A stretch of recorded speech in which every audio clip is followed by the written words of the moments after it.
Este é o Juridicast, o seu podcast sobre negócios jurídicos, e eu sou Leandro Ramos. No episódio de hoje, a gente vai mergulhar em um tema que move, muitas vezes de uma maneira silenciosa, uma parte fundamental da advocacia empresarial, que é a gestão do contencioso de massa. Enquanto outras áreas ganham os holofotes, o contencioso de massa segue sendo a linha de frente das grandes empresas. É onde estão os riscos, o volume, os prazos e uma rotina intensa que exige precisão, resiliência e principalmente liderança. Mas como formar e manter bons times em um ambiente de tanta pressão? Como engajar profissionais, especialmente os mais jovens, em um cenário onde o mérito é, muitas vezes, a ausência de ruído? E qual o papel da tecnologia nesse processo? Para falar sobre esses desafios, recebo hoje a Daniele Braga, sócia do Albuquerque Mello Advogados e uma gestora bastante experiente nessa área, com uma visão prática, humana e estratégica sobre o que significa liderar nesse contexto. Daniele, seja muito bem-vinda ao Juridicast. Obrigada, Leandro. É um prazer estar aqui com vocês, com a sua audiência. Eu como ouvinte, fico muito honrada de ter sido convidada para trocar um pouco de ideia com vocês aqui. Que bom, Daniele. Eu fico muito feliz de tê-la aqui como convidada, sobretudo sabendo que você é uma ouvinte assídua do Juridicast. E pra gente entrar aqui no nosso tema hoje, por que o contencioso de massa ainda nem sempre é valorizado no mundo jurídico? Eu acho, Leandro, que existe uma carga histórica muito forte nesse tema do contencioso, tá? Associada aí ao contencioso. Por muito tempo, os advogados do contencioso, eles foram associados àquele advogado que carregava pilhas de processo pelo fórum, andando de um lado para o outro, buscando uma copiadora, devolvendo o processo, carregando o processo embaixo do braço também, lidando somente com volume e prazo. Esse era o estereótipo do advogado de contencioso. E não necessariamente isso era uma verdade, mas era o que se via, era o que se conseguia enxergar do advogado. E ainda hoje esse estereótipo ele pesa sobre nós do contencioso com uma carga muito forte. Mesmo a gente já tendo alcançado a digitalização dos processos, avançado em novas formas de lidar com o contencioso de massa principalmente, ele é visto como um advogado operário, era naquela época, e hoje ainda é visto como muito operacional. Não se enxerga ou não se valoriza o lado estratégico do contencioso. Mesmo aquele contencioso de massa, ele tem esse lado estratégico que precisa ser valorizado, visto, né, com outros olhos. Então, existe um paradoxo, na minha visão, muito grande. Porque, como você mesmo disse, é ali que o risco está, é ali que o risco explode ou que ele é contido. Então, é onde o jurídico, onde a empresa ela é testada ali na prática, na sua relação com o consumidor. Então, na minha visão, a valorização do mundo jurídico para o contencioso está muito enraizada nessa questão histórica ainda. E a partir dessa visão histórica, Daniele, uma coisa que também muito se fala sobre o contencioso é que no contencioso de massa, liderar significa muito mais aguentar uma pressão do que focar no saber jurídico. Você concorda com essa visão? Eu concordo. Eu acho que assim, contencioso de massa, o conhecimento técnico, assim como em todas as áreas, ele é o ponto de partida. Tá bem. Né? Mas ele não é um diferencial, de forma alguma. Não é. Você precisa saber, não é. E quando você domina sistema, entende estratégia, você está ali, você está no nível básico, né? Então, quando você fala que realmente sustenta uma liderança, é o que ela aguenta, é o que você consegue resistir. E resistir ali não é só naquele dia a dia, o que você lida de pressão, porque a pressão aqui é constante, é todo dia, o prazo é simultâneo, a meta é apertada, as decisões são difíceis de serem tomadas e muitas vezes o reconhecimento é muito escasso. Ele não vem com naturalidade para o contencioso. Liderar pelo que se aguenta, na minha visão, resumindo, é você ter uma maturidade emocional para lidar com esse boom de coisas que acontecem ao mesmo tempo, né? É saber proteger o time de uma ansiedade do cliente, dos diretores ou dos sócios, dependendo do contexto que esse advogado está inserido, mas ao mesmo tempo é manter uma qualidade na entrega, sem passar para o time o peso, sem nenhum filtro, né? Porque você precisa também dosar essa medida, saber que o time vai ter que trabalhar sob pressão, mas que pode ser que exista uma pressão desnecessária vindo de cima, vindo das laterais, e você precisa dar uma ajustada no que você vai repassar para o seu time. E nesse sentido, Daniele, quais são os principais desafios de liderar um time de contencioso de massa? Leandro, eu costumo dizer que no contencioso de massa, o volume em si não é um problema.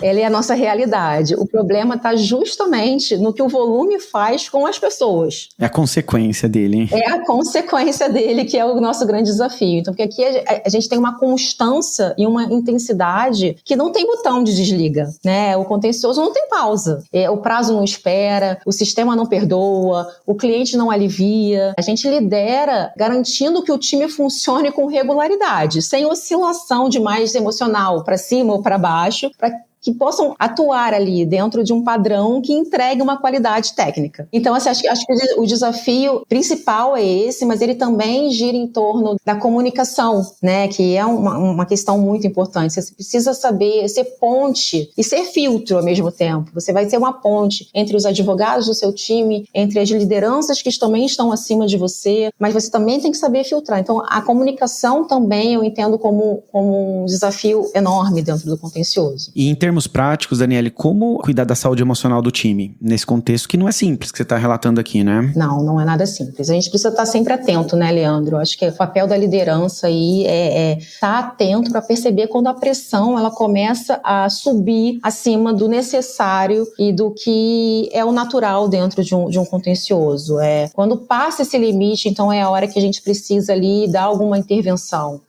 E para isso você não precisa estar necessariamente no presencial com o seu time, você precisa estar perto, você precisa criar conexão com o seu time, uma conexão genuína, na minha visão. Isso funciona bem, assim, porque os players do mercado do contencioso, eles estão com pressa, eles têm ansiedade, eles têm suas próprias metas, e o papel da liderança, como eu disse, é filtrar nesse contexto, é deixar passar a atenção, é deixar chegar a atenção, mas ela não tão crua assim. Mas, ao mesmo tempo, o time precisa entender que existe essa pressão, ele precisa entender que é a partir daí que a maturidade desse time vai começar a evoluir, para que eles também, algum dia, possam se tornar líderes do contencioso. Então, o líder ali dentro desse nosso contexto do contencioso, ele tem uma função de traduzir, reorganizar, realinhar expectativas, ele faz um mix de funções que muitas vezes estão muito longe do que o direito ensinou na base, né, lá na faculdade. E falando de gerações agora, Daniele, como reter e engajar a geração Z, né, que é o pessoal que nasceu entre 97 e 2010, nesse ambiente de alta pressão e eventualmente até de menos glamour? Sim,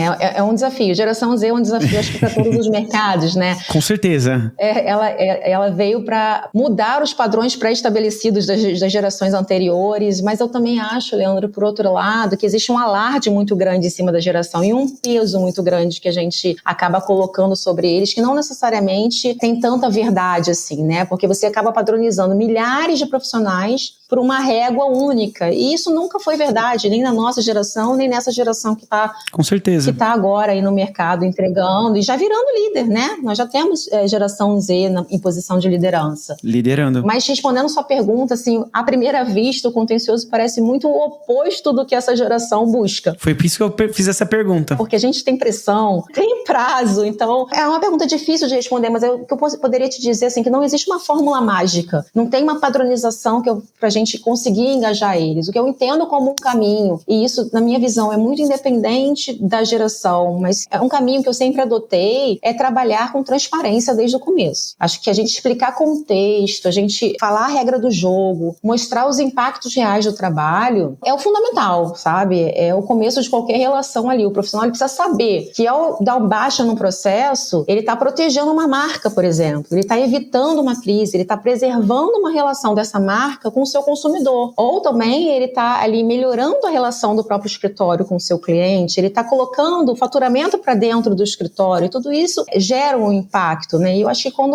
o profissional ele consegue entender todos esses fatores, dentro desses pequenos fatores, talvez que esteja um propósito que eles tanto buscam, as motivações que eles tanto almejam. Um outro ponto que eu acho que quando a gente fala de geração, das novas gerações, a gente tem que ter muita atenção, é o dar voz para essas gerações, engajar eles dentro do negócio, abrir espaço para que eles contribuam, porque a gente tende muito enquanto profissionais sêniores, achar que as novas gerações não têm muito a contribuir, e acho que eles têm muito sempre a contribuir, né, em melhorias de processo, em ideias, em novos formatos de fazer negócios, inclusive. E um ponto que eu enxergo assim como muito importante para essa geração é o reconhecimento. Eles almejam muito o reconhecimento, e não necessariamente financeiro. Tá bem. Às vezes não tá ligado ao financeiro. Eu acho que é uma geração que ela foi criada no tempo da resposta instantânea. Então você não pode esperar 6 meses para dar um feedback. Para eles esse time não funciona. Como funcionava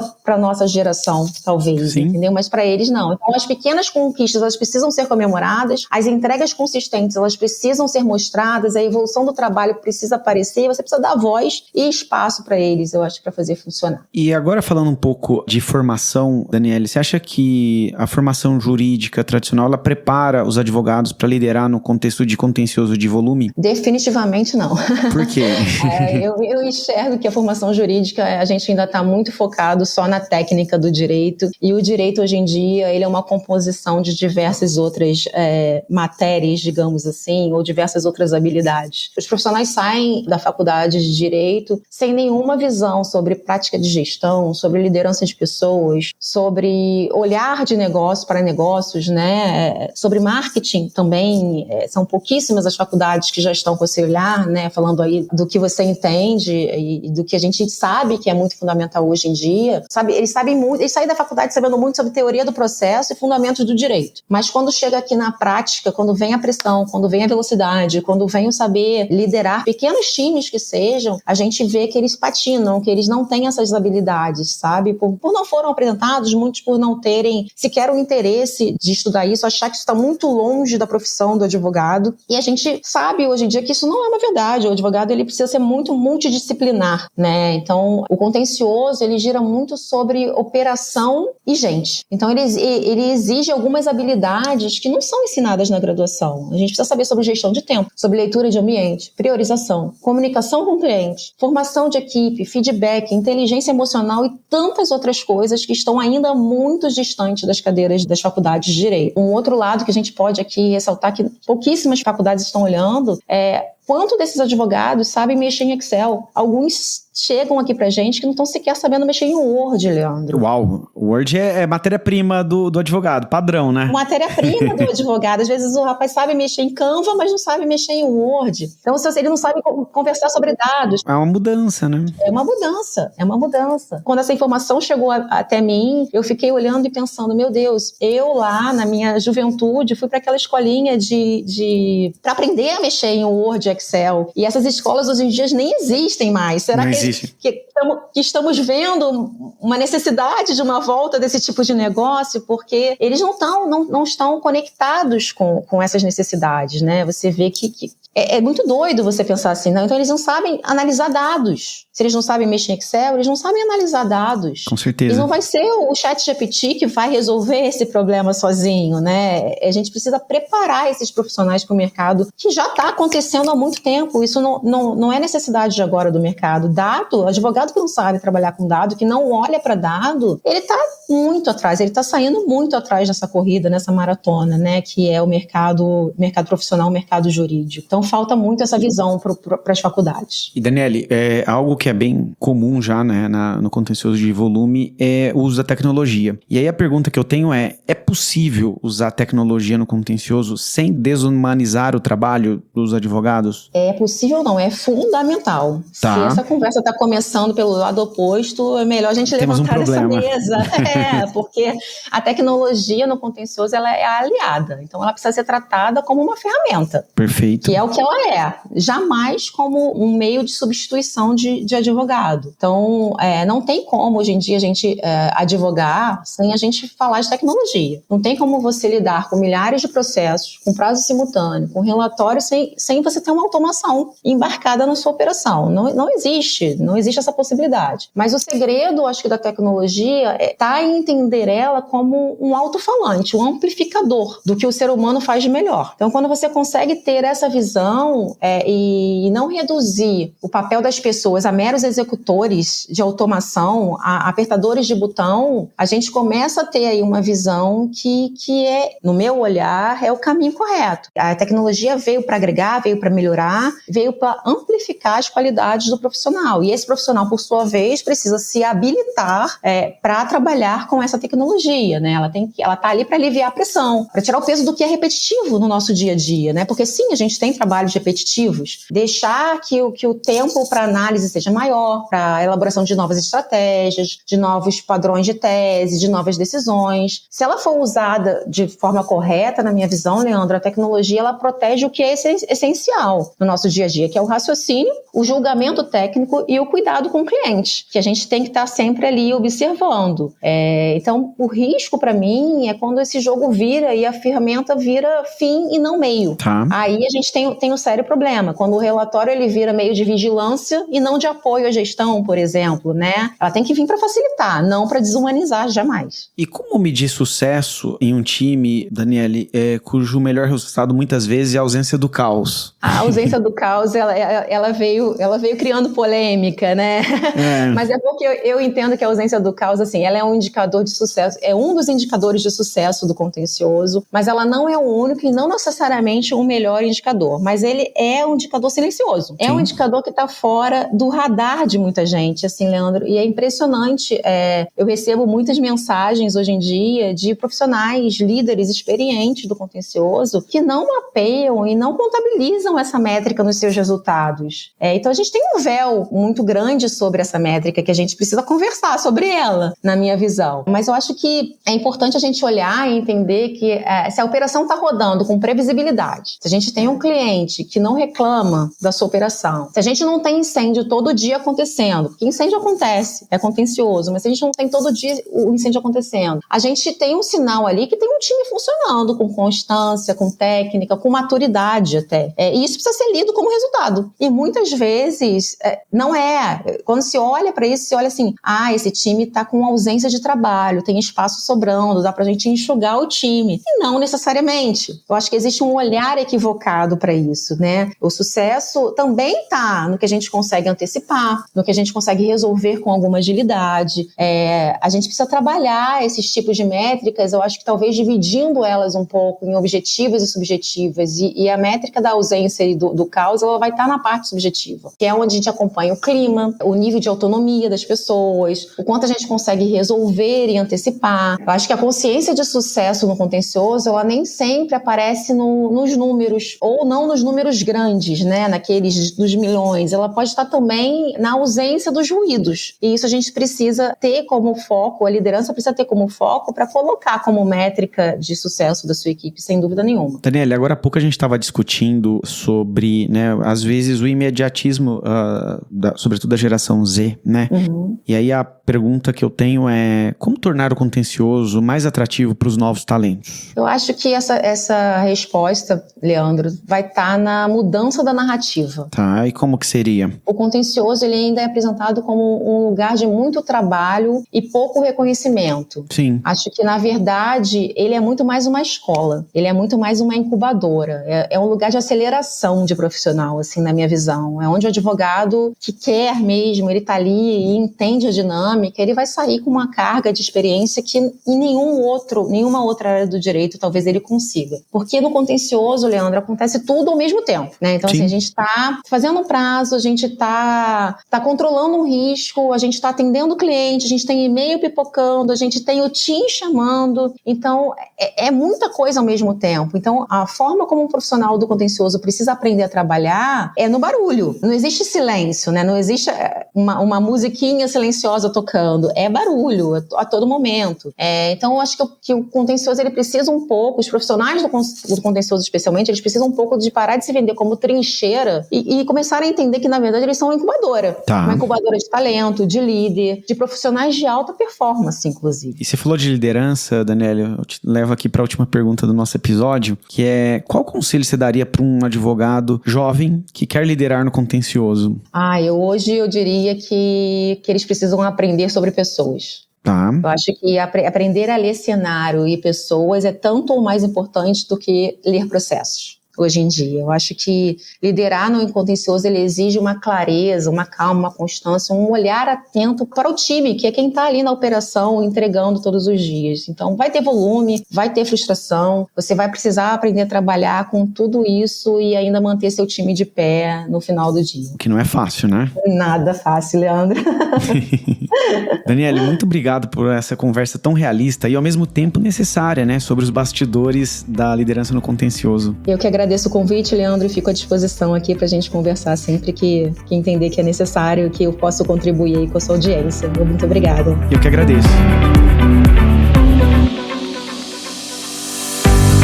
Você que nos acompanhou até aqui, como anda a gestão do seu time? Você tem conseguido cuidar da performance e ao mesmo tempo da saúde emocional da sua equipe? Se esse episódio te trouxe boas reflexões, aproveita para compartilhar com outros colegas que vivem os desafios da liderança no contencioso. Segue também o Juridicast para não perder os próximos episódios. A gente se encontra na próxima quarta-feira, sempre às 7 da manhã. Até breve.